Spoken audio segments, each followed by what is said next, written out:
Technology is undefeated. Once technology comes about, you can't really stop it. You couldn't stop the looms in 19th century England.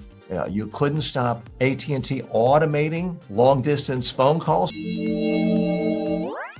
Amazon isn't just changing how we shop, it's changing who gets to work. According to the New York Times, Amazon's internal documents reveal plans to replace more than 500,000 jobs, 500,000 jobs with robots over the next decade, automating up to 75% of its operations. The company's Shreveport, Louisiana warehouse is already a prototype of this future. 1,000 robots doing the work once handled by people. Amazon says it's, quote, investing in advanced technology, but the strategy could quietly turn America's second largest employer into its next big job eliminator. MIT economist Darren Asimoglu warns that once Amazon figures out how to make this profitable, it will spread to others as well. This isn't the first labor revolution. Telephone operators vanished in the 1960s, typists in the 1980s, and we could go back to looming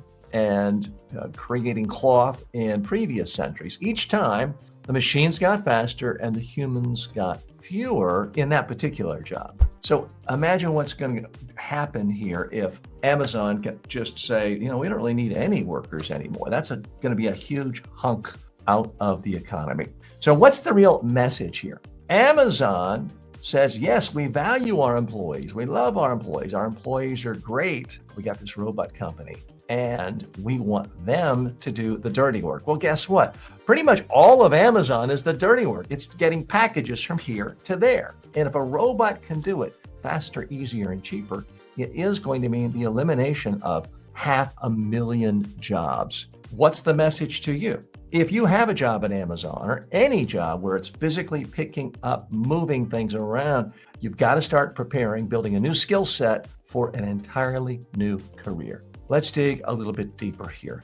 This is a tricky issue because it's very easy to just say in a sanctimonious way, well, isn't Jeff Bezos and Andy Jack, aren't they just greedy? How dare they do that? It's very easy to be generous with other people's money. And I don't know about you, I personally haven't given 1 million people jobs the way Jeff Bezos does. Am I saying he's great and he deserves hero worship? No, but let's not forget so many of you have Amazon in your 401k, you own stock in them. You're not going to like it if all of a sudden they say, you know what, we're going to be 10 times less profitable than we could be because we're going to take care of employees and not automate. You may say, good for you, I'll let you sell my stock. And then the stock goes down further and further. That is unfortunately what capitalism is all about. Am I saying dog eat, and we need a dog eat world? No, I'm a big fan of having a social safety net and helping training people to get new skills. But technology is undefeated. Once technology comes about, you can't really stop it. You couldn't stop the looms in 19th century England. You couldn't stop AT&T automating long-distance phone calls, so you didn't have to have a phone operator. You couldn't stop people creating desktop and laptop computers and therefore not needing to have stenographers and typists in every company and every law firm. You just simply cannot stop it. Now, Amazon says, oh no, these are cobots. These are going to work with our coworkers. That's BS. Let's be honest. If Amazon could fire employees and put a robot in, they would do it. Even if it's relatively expensive. If a robot costs $75,000 and it's a one-time expense, and you never have to worry about it calling in sick or needing evenings and weekends off or vacations off or health care off. And it never complains. It never gets a back sprain. It never needs a restroom break. Well, guess what? Amazon is going to use these robots. So yes, it's unfortunate for people who are paying their bills, supporting their family if they work in an Amazon warehouse, for example. But let's keep in mind, the value of the job is not that the job is so fun, interesting, and intellectually stimulating and rewarding. The value of the job is it results in a paycheck. So the real question is, how can workers doing the sorts of jobs that will be eliminated get other jobs? And that really isn't the responsibility or the problem of Jeff Bezos or Andy Jassy, the current CEO of Amazon. That is the problem of our political leaders. It's the problem you and I have as individuals. And that's what I urge you to think about. Where do you see your own career?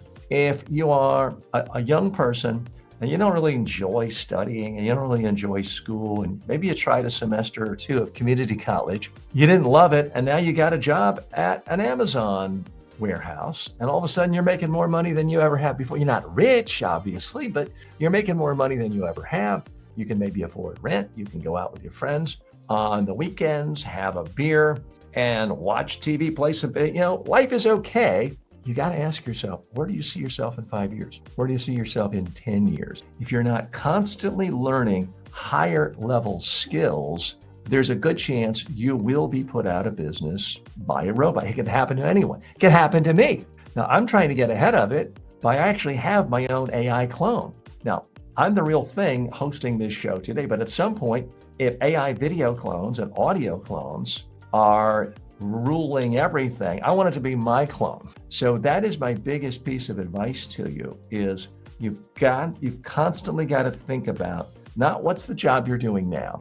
You do have to think about that, but you also have to think about how is technology evolving to change my job? That's the second thing you got to think about. And then you have to be, like we mentioned Wayne Gretzky earlier, he's famous for saying, you've got to go where the puck is going to be, not just chase the puck. You've got to really think about, and this requires some guesswork, and people are wrong. I'm wrong all the time. You got to think about, where is your job going? Where is your industry going? How do you get ahead of that? How do you get to that nexus of expertise and value that you can provide that cannot be provided, at least short term, by robots and by AI?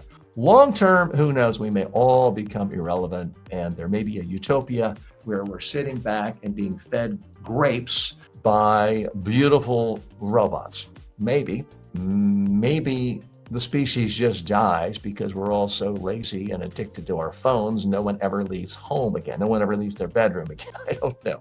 We'll speculate on that in the future.